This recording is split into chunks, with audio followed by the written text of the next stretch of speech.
What if I told you that the roads you may have traveled on in Europe were designed 2,000 years ago, not for cars, but for legionnaires' sandals? Thousands of kilometers of perfectly straight lines cutting through mountains, crossing swamps, and connecting London to the Middle East were built by hand, without a single bulldozer or laser level. These are not just roads, they are monuments to engineering that have outlived the empires that created them.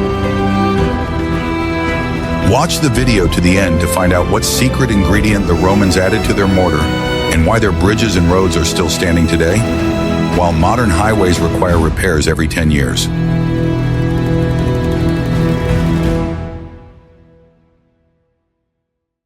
I will reveal to you the most closely guarded secret of the Roman Empire.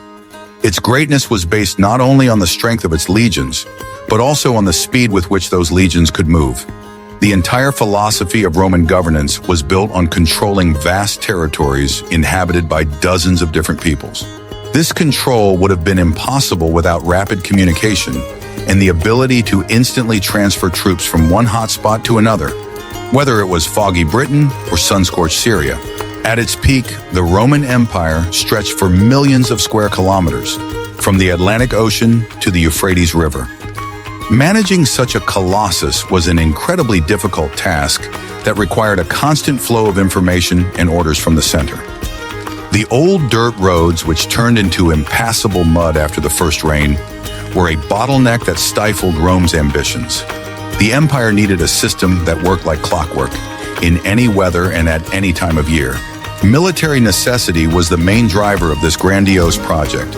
The legions were the foundation of Roman power, and their mobility was the key to the state's survival. If a rebellion broke out somewhere, the legion had to arrive on the scene and suppress it before it spread to neighboring provinces. Roads became an extension of barracks, allowing soldiers to march at full speed for tens of kilometers a day. That is why the famous phrase says, "All roads lead to Rome." But it also had the opposite meaning. All roads led from Rome, carrying its will, its soldiers, and its laws to the farthest corners of the known world. It was not just a transportation network, but the physical embodiment of imperial power, carved in stone on the face of the earth. Each new mile of road meant that civilization had advanced another mile. In addition to the military, there was also an acute economic need for reliable roads. Rome was a gigantic city that consumed enormous amounts of resources brought in from all over the empire. Grain from Egypt, wine from Gaul, metals from Spain. All of this had to be delivered quickly and safely. Roads became the arteries through which the economic lifeblood of the empire flowed, nourishing its capital. Communication was also important. Rome created the world's first state postal service, known as the cursus publicus. Couriers on light carts or on horseback raced along these roads, delivering the emperor's decrees and reports from governors. The speed of this communication was unprecedented in the ancient world and allowed for coordination over vast distances. The engineers who designed these roads were not just solving an immediate problem, they were laying the foundation for the future. They thought about durability, about their creation serving more than one generation. This philosophy of building for the ages permeated every stage of the work, from choosing the route to laying the last stone. They were not just building a road, they were building eternity. The most famous example, and perhaps the prototype of all imperial roads, was the Appian Way, whose construction began in 312 BC. It connected Rome with southern Italy and was so well built that it was nicknamed the Queen of Roads. Its straightness, strength, and thoughtfulness became the standard for all subsequent projects throughout the empire. As a result, the Romans created a network of more than 80,000 kilometers of powerful paved highways. This is not counting the hundreds of thousands of kilometers of secondary, dirt, and gravel roads. This web covered the entire empire, connecting the most diverse cultures and peoples under the rule of Rome. This entire system was a symbol of order that replaced chaos. Roman roads were straight, logical, and predictable in a world that had previously been full of uncertainty. They carried not only legions, but also the very idea of Roman law and Roman civilization. We would love to hear your opinion. Which aspect do you think was more important for Rome, military or economic? Write about it in the comments and don't forget to subscribe to our channel. Are you ready to learn the truth about how these roads were built? The success of Roman engineers would have been impossible without precise instruments and skilled professionals who knew how to use them. These people, known as mensors or surveyors, were true masters of their craft. They didn't just measure distances, they laid the foundation for the future paths that legions, merchants, and ambassadors would travel. Their work determined how quickly the army would reach its destination and how reliable communication between provinces would be. Surveyors were considered some of the most respected professionals because the very power of Rome depended on their accuracy. They were responsible for the first and most important stage, route planning.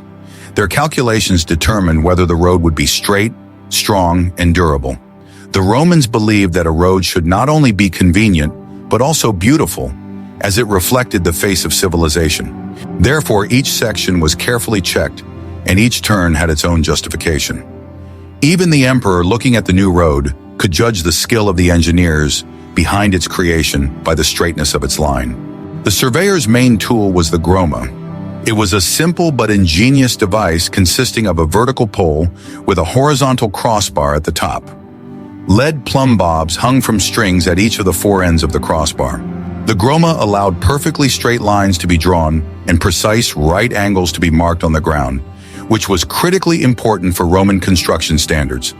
The simplicity of this device is striking. Without any lenses, mirrors, or compasses, the Romans were able to achieve a level of accuracy that commands respect even from modern engineers. When a surveyor set up a thunder on the ground, he first chose a perfectly level spot. Often he had to level the site so that there were no distortions. Then, looking along two plumb lines in a straight line, he directed his assistants, who drove stakes into the ground. These assistants, usually young soldiers or slaves, had to follow the commands precisely without moving a step. After that, the surveyor turned the instrument 90 degrees and repeated the operation, creating a perfect grid for the future road. Thus, step by step, they marked out the future route of the road, which was striking in its straightness, often ignoring minor obstacles. Sometimes they had to lay a line through hills, bushes, and even old settlements. But straightness was considered a symbol of Roman order and power. For the Romans, a road was not just a path. It was a demonstration of their ability to subjugate the land, to make it obedient to the will of the empire. However, a straight line is good, but the road must also be level or have the correct slope. For this task, the Romans had another tool, the horabatus. It was a long, about 6 meter long wooden beam on two legs. A groove was carved into the upper part of the beam, which surveyors filled with water. The water served as a natural level. If it stood evenly, it meant that the surface was horizontal. The principle is simple, but incredibly accurate. Even today, this method could give excellent results. By observing the water level, they could determine the horizontal with high accuracy. But sometimes the wind interfered. Then the horabat was supplemented with plumb lines on the sides. When the plumb lines coincided with special marks on the frame, it meant that the instrument was strictly horizontal. Such methods helped to determine the slope of the road so that rainwater would drain away without damaging the surface. Without this, the roads would quickly become unusable, and Rome would not have been able to keep its roads in perfect condition. The horabatus was cumbersome, but its accuracy was worth the effort. Surveyors carried it on carts and sometimes built temporary stands to raise the instrument above uneven terrain. Veterans of the service taught young craftsmen to determine the slope by eye, but they always checked the results with water anyway. It was the combination of experience and instruments that made the Roman engineering school unsurpassed in the ancient world. Measuring rods and chains of a certain length were used to measure distances. Every step, every elbow, every inch was counted with pedantic precision. Surveyors walked ahead, counting steps, recording distances, and recording everything on wooden tablets with wax styluses. But there was also a more complex instrument, similar to an odometer, which was described by the architect Vitruvius.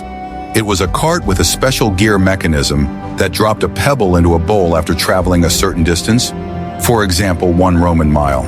This cart was considered a marvel of engineering. Each pebble that fell into the bowl represented an exact distance. After completing the measurements, the surveyor counted the number of stones and obtained the length of the section. This made it possible to create maps and drawings with remarkable accuracy, thanks to which roads connected cities with minimal deviations. The mechanism worked so reliably that similar devices were used even in later centuries. In addition to these basic tools, engineers also had more complex instruments, such as the diopter. This was a device for measuring angles similar to an early theodolite. It allowed for more complex triangulation calculations, which were especially important in mountainous terrain or when building aqueducts. With the diopter, it was possible to verify the direction with an accuracy of fractions of a degree. An incredible achievement for antiquity. Working with a diopter required experience. Surveyors mounted it on a tripod, aligned it with plumb lines, and aimed it at distant points. Sometimes they used mirrors to catch the sun's rays. Any mistake could result in the aqueduct not flowing or the road having too steep a slope. Therefore, only the most experienced specialists could work with this instrument. Route planning was an art. Engineers tried to lay the road on high ground to avoid flooding and ensure natural drainage. They studied the terrain, took into account the direction of the winds, and even the position of the sun, so that the road would not be destroyed by constant dampness or heat. They avoided swampy lowlands as much as possible. But if an obstacle, such as a mountain or a wide river, was unavoidable, other specialists came into play. And today, when archaeologists explore the remains of ancient roads, traces of their craftsmanship are still visible. Now that we have figured out the drawings, are you ready to learn the secret recipe for the roadbed itself, which has survived 2,000 years? I will reveal the most closely guarded secret of Roman builders. What allowed the roads to serve for millennia was hidden underground. A Roman road is not just a paved surface. It is a complex, multi-layered engineering system, more like the foundation of a modern building. Its design was thought out to the smallest detail, and the main enemy it fought against was water. It all started with digging a wide and deep trench called a fossa. Its depth could reach up to 1.5 meters. This stage was critically important, as it allowed the entire soft and unstable top layer of soil to be removed. The builders dug down to solid mainland soil or rock foundation that could serve as a reliable support. The first layer, known as statumen, was laid at the bottom of the trench.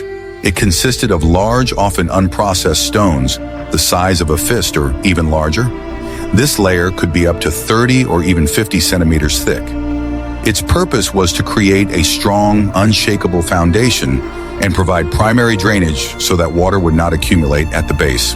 On top of the statumen layer, a second, thinner layer called rudis was poured. It consisted of small stones, rubble, or even broken bricks mixed with lime mortar or sand. This layer was denser, filling the voids between the large stones of the lower layer and serving to level the surface.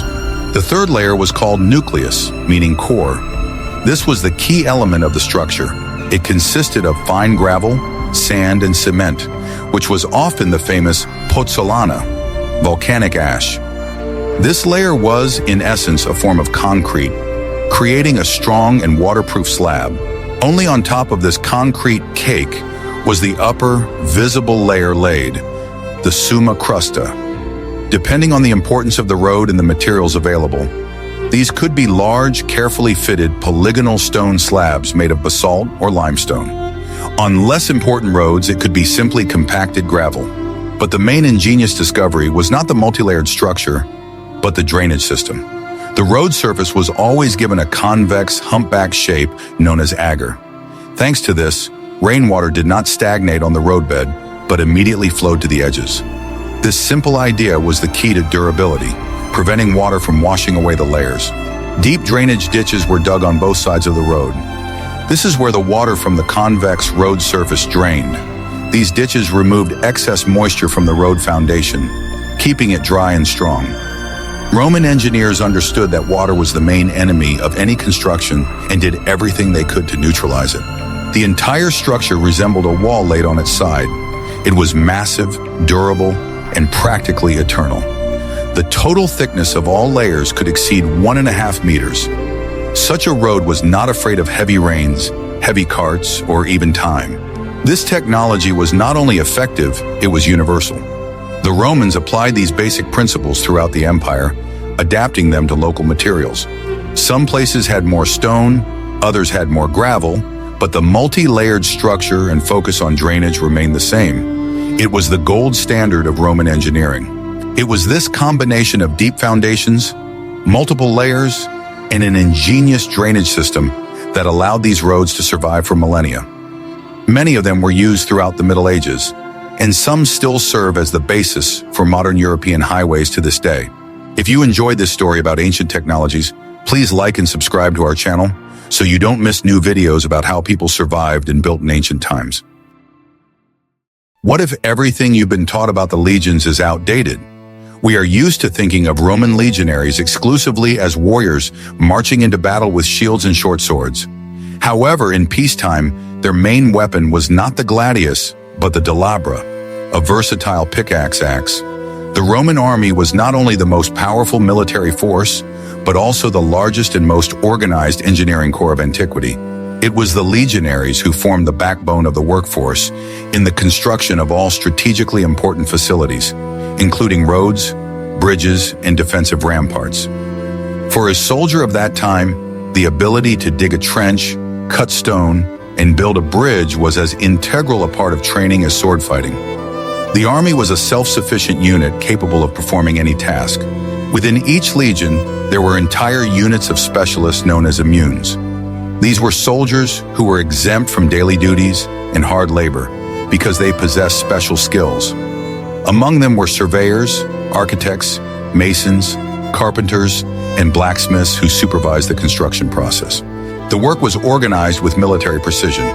Each centuria, a unit of about 80 men, was assigned its own section of the road. The centurions were personally responsible for the quality and speed of the work on their assigned section. This created healthy competition and ensured a high pace of construction. Soldiers performed all the most difficult and skilled work. They were involved in surveying the terrain, laying out the route, building bridges and tunnels, and laying the final surface. This work was hard, but it maintained discipline in the troops in peacetime and made the legions even more resilient. Of course, the legionaries alone were not enough for such a huge amount of work. Therefore, the army actively recruited auxiliary troops known as auxilia. Soldiers from these units, recruited from non-citizens of Rome, were used for less skilled but more labor-intensive tasks, such as digging trenches or carrying stones. In addition, the labor of the local population was widely used. In the conquered provinces, this was often forced labor. Residents of nearby villages were required to provide labor and materials for construction, and more importantly, for the subsequent repair of the road passing through their land. In some cases, especially when building large structures in peacetime, slaves could also be used. However, they were never the main workforce on such strategic construction sites. The army preferred to rely on disciplined and trained soldiers who worked not out of fear, but for pay and on orders. The scale was impressive. Working in unison, a detachment of legionnaires could lay hundreds of meters of completely finished road in a single day. They worked like a well-oiled machine where everyone knew their task. Some dug, others brought stones, others laid them, and still others prepared the mortar.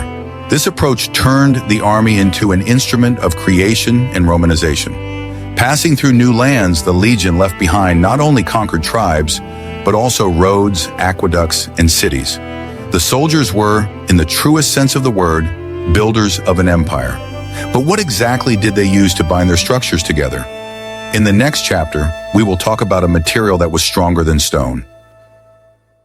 One of the cornerstones of Roman engineering success, along with the organization of labor, was their unique building materials. The Romans did not invent concrete, but they perfected its formula to such an extent that it was thousands of years ahead of its time. This material, known as opus cementatium, was a true technological marvel that allowed them to build quickly on a large scale and with incredible strength. The basis of this concrete was a mixture of lime, crushed stone, or rocks, and most importantly, a unique component, volcanic ash. This ash, which the Romans called pozzolana after the town of Pozzuoli near Naples where it was mined, had amazing properties. It gave the mortar incredible strength and, more importantly, the ability to set underwater. Thanks to pozzolana, Roman concrete did not simply dry out, but underwent a complex chemical reaction. The components of the ash reacted with lime and water to form a crystalline structure that only became stronger over time. This material was much more durable than the simple lime mortar used by other peoples. This liquid stone was ideal for road construction. It was used in the nucleus layer, creating a monolithic, solid slab under the finish coat. This slab evenly distributed the load from carts and legions, preventing the road from sinking or deforming. It also served as a powerful waterproofing barrier. But the full power of opus caementitium was revealed in the construction of bridges, viaducts, and port facilities, which were an integral part of the road network. The ability to harden underwater allowed the Romans to erect bridge supports directly in the beds of turbulent rivers. They built wooden caissons, pumped out some of the water, and poured their magical concrete inside. This material was malleable during work, but after hardening, it turned into a monolith that was as strong as solid stone. The Romans used it to pour foundations and create arches and vaults. This significantly accelerated and reduced the cost of construction compared to using only hewn stone, which required long and painstaking fitting. Another important material was, of course, stone itself. The Romans were masters of quarrying. They extracted millions of tons of basalt, granite, and limestone for their construction projects. The stone for the top layer of the road, summa crusta, was selected with particular care. It had to be hard, wear-resistant, and easy to work with. The logistics of delivering these materials was a separate engineering challenge. Stone and sand were often transported from quarries located dozens of kilometers away from the construction site. Heavy carts pulled by oxen were used for this purpose, traveling along sections of road that had already been built. Marble and pozzolan were transported over long distances by sea and river. A whole arsenal of tools was used to process the stone. Pickaxes, hammers, chisels, and wedges. The masons, many of whom were specialist soldiers, were able to shape the slabs with great precision. This was especially important for the top slabs, which were fitted so tightly together that it was difficult to insert a blade between them. The combination of these factors, rock-solid concrete, high-quality stone, and organized logistics, created the effect of durability that still amazes us today. The Romans did not simply pave the road. They created a monolithic structure, a single entity with the earth on which it lay. What I am about to show you is banned in 12 countries. Just kidding. But Roman engineers really did act as if there were no restrictions imposed by nature. The straight line was a cult for them. If a river, swamp, or even a mountain stood in the way of the ideal route traced by lightning, they did not look for a detour. They went straight ahead, demonstrating the complete domination of engineering thought over the landscape. Rivers were one of the most frequent and difficult obstacles. To overcome them, the Romans built bridges that were masterpieces in themselves. The basis of their design was a semicircular arch, an ingenious invention that allowed them to span large distances and withstand enormous weight. The arch distributed the load evenly, transferring it to massive supports or bulls. The construction of the bridge supports was the most difficult task. As we have already mentioned, the Romans used their waterproof concrete. They built cofferdams in the river, temporary waterproof barriers made of double wooden walls, the space between which was filled with clay. After pumping out the water, they poured concrete and stone foundations directly onto the riverbed. One of the greatest examples of this type of bridge construction is the Alcantara Bridge in Spain, built at the beginning of the 2nd century. It spans the Tagus River and has 6 arches rising to a height of almost 50 meters above the water. The bridge bears the inscription, "The bridge that will stand forever," and it has indeed stood for almost 2,000 years. If a mountain stood in the way, engineers had 2 solutions. The first was to cut a notch in the slope, creating a shelf road. But if the mountain was too big or a straight route was required, they would dig a tunnel. This was incredibly laborious work, carried out with pickaxes and chisels. And to speed up the process, the rock was heated with fire and then rapidly cooled with water, causing it to crack. A striking example is the Furlow Tunnel on the Flaminian Way in Italy. It is a gallery almost 40 meters long, cut through solid rock. For the ancient world, which did not know explosives, this was a colossal achievement that required months of hard work. The Romans did this to keep the route straight and convenient, No less difficult a task was the marshy terrain. The Romans hated swamps, as the unstable ground was a curse for their heavy roads. Here they used the technology of causeways. Thousands of wooden piles were driven into the swamp to create a stable foundation. Logs were laid on top of the piles, and a multi-layered pie of road was laid on this platform. In other cases, viaducts, long bridges consisting of multiple arches, were built across lowlands and gorges. They allowed the road to remain at the same level without forcing carts and legions to descend and climb steep slopes. This saved time and energy, which was critical for the rapid deployment of troops. To manage slopes in hilly terrain, engineers cut deep cuts into hilltops and built high embankments in lowlands.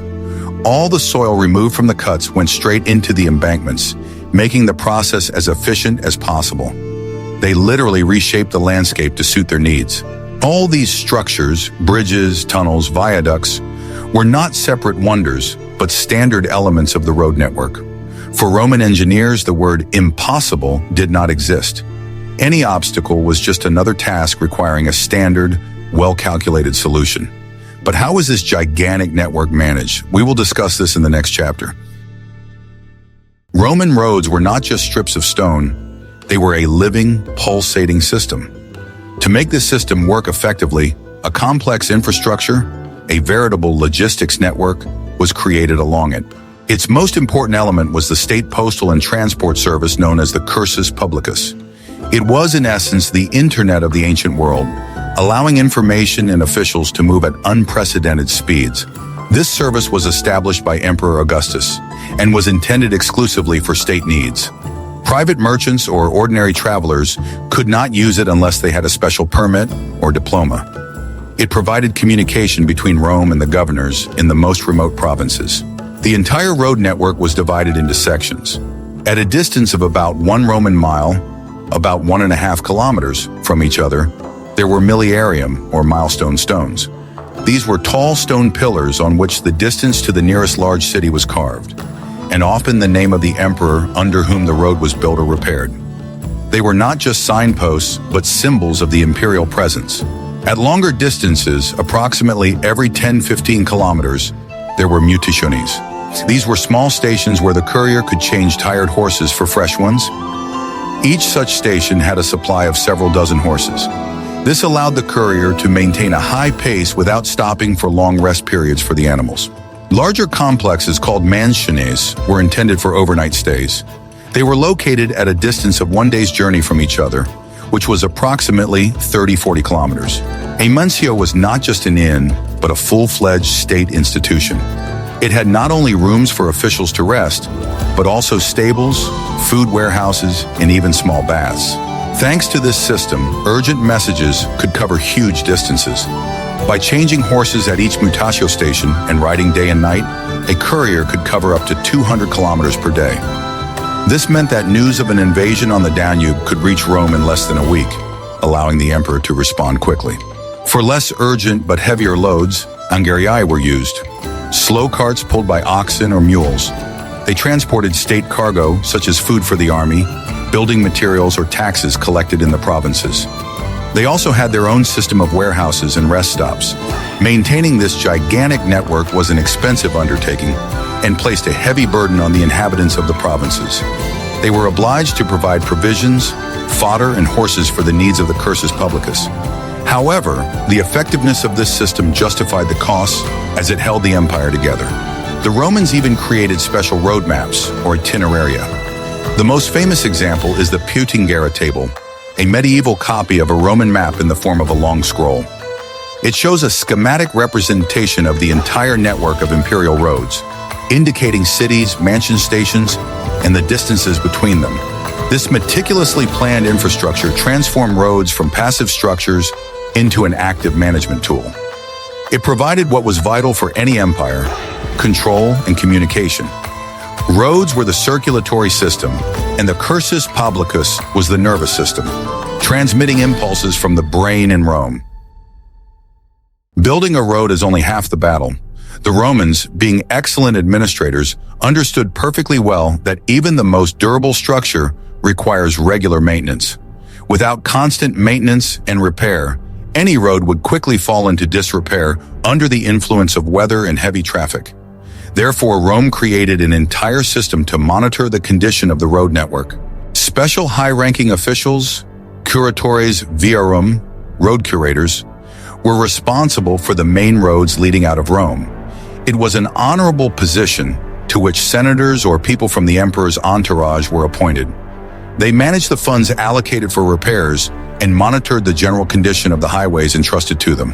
Financing repairs was a complex issue. Part of the funding came from the imperial treasury, especially when it came to strategically important military roads. However, a significant portion of the cost was shifted to local landowners whose estates were adjacent to the road. They were required to maintain their section in proper order. The cities through which the road passed were also responsible for its condition within their boundaries. They collected local taxes and duties, which were used to repair the pavement and clean the drainage ditches. This decentralized system allowed minor damage to be repaired quickly.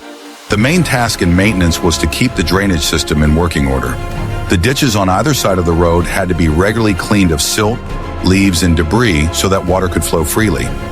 If the drainage became clogged, water began to accumulate at the foundation, which inevitably led to its erosion and subsidence of the roadbed. It was also necessary to monitor the condition of the pavement itself.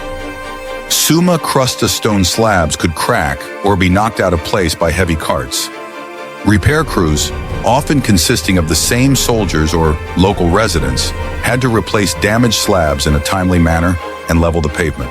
On gravel roads, which made up most of the secondary network, maintenance was even more regular. The gravel surface had to be periodically renewed by adding fresh material and constantly leveled to prevent ruts and potholes from forming. In addition to technical maintenance, the Romans also took care of road safety. Small garrisons were stationed along the highways to protect travelers from bandits. This made travel throughout the empire relatively safe, which contributed to the flourishing of trade and cultural exchange. The center of the entire road network was the Miliarium Aureum, or Golden Milestone. This column, covered with gilded bronze, was erected by Emperor Augustus in the Roman Forum. It listed the largest cities of the empire and the distances to them. It was a symbolic 0 kilometer from which all roads were measured.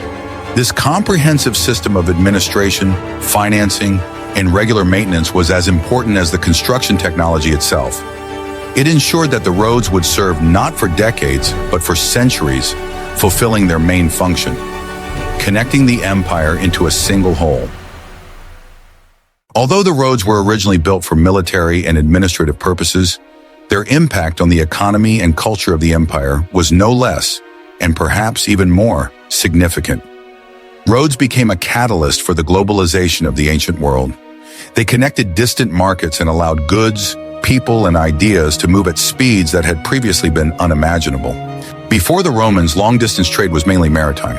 Land transport was slow, expensive, and very dangerous due to bandits and poor roads. The Roman VA network radically changed this situation.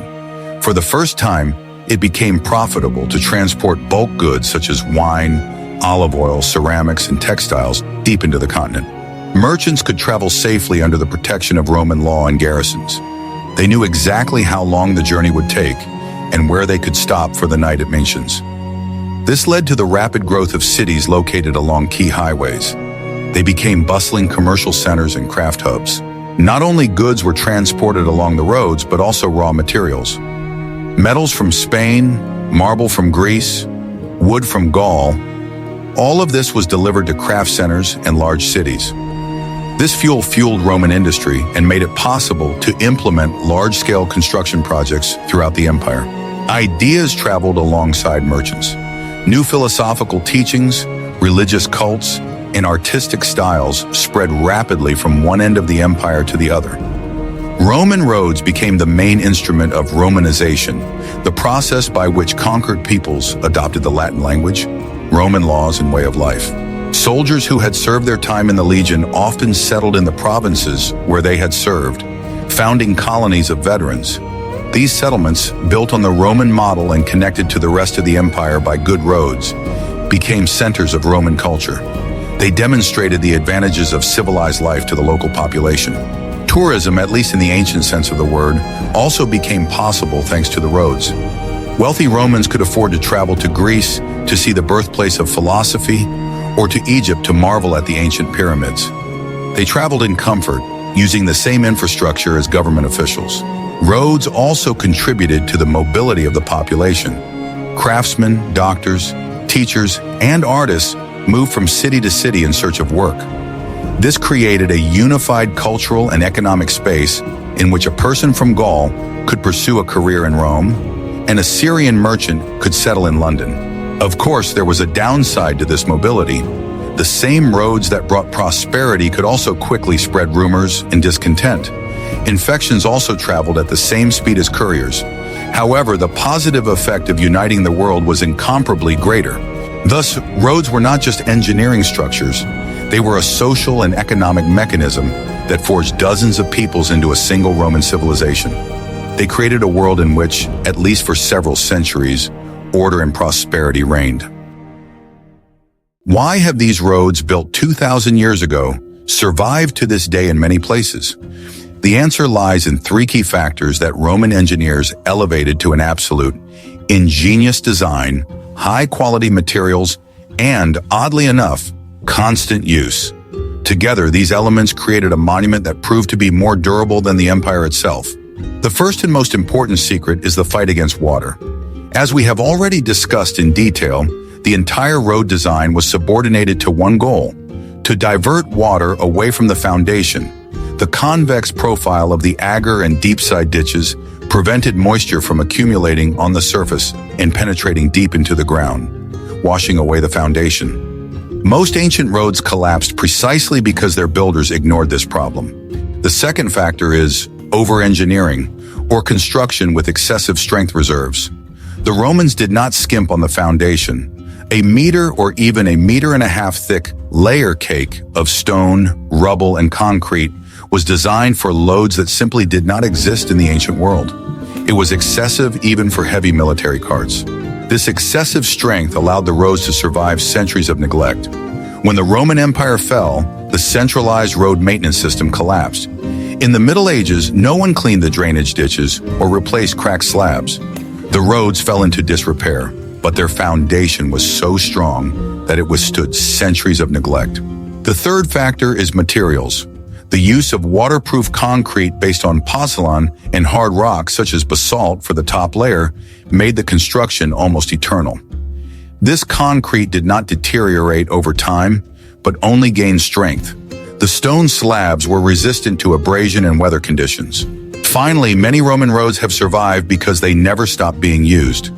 Their routes were so logical and straightforward that subsequent generations continued to walk and drive on them. Throughout the Middle Ages, they remained the main transport arteries of Europe. When road construction began to revive in modern times, engineers often saw no point in laying a new route. They simply built new roads on top of the old Roman ones, using their unmatched foundations as a base.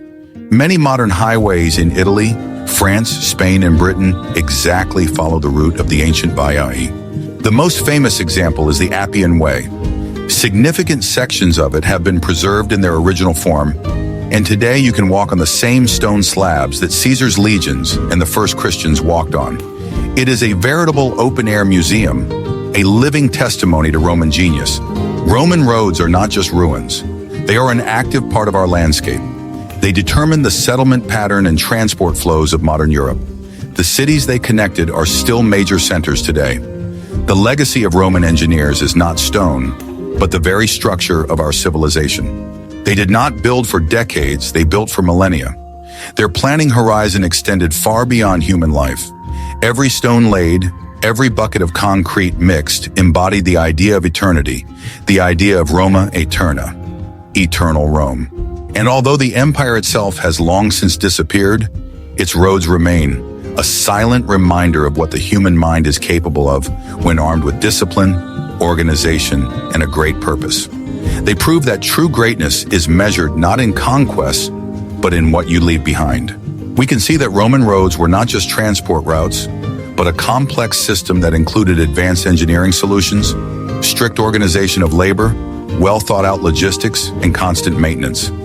It was a technological marvel that became the foundation of the military, economic, and cultural power of the Roman Empire. Their legacy is not just stones under our feet, but the foundation on which the entire Western civilization grew. We have examined construction technologies in detail, but the history of ancient Rome is full of other amazing engineering achievements. What would you like to see in the next videos? Perhaps you are interested in how the Romans built giant aqueducts that supplied water to cities, or how their siege engines worked. Suggest your topics in the comments. Your opinion is very important to us, and it helps us decide which secrets of the past we will reveal next time. And of course, don't forget to subscribe to our channel so you don't miss out on new exciting research.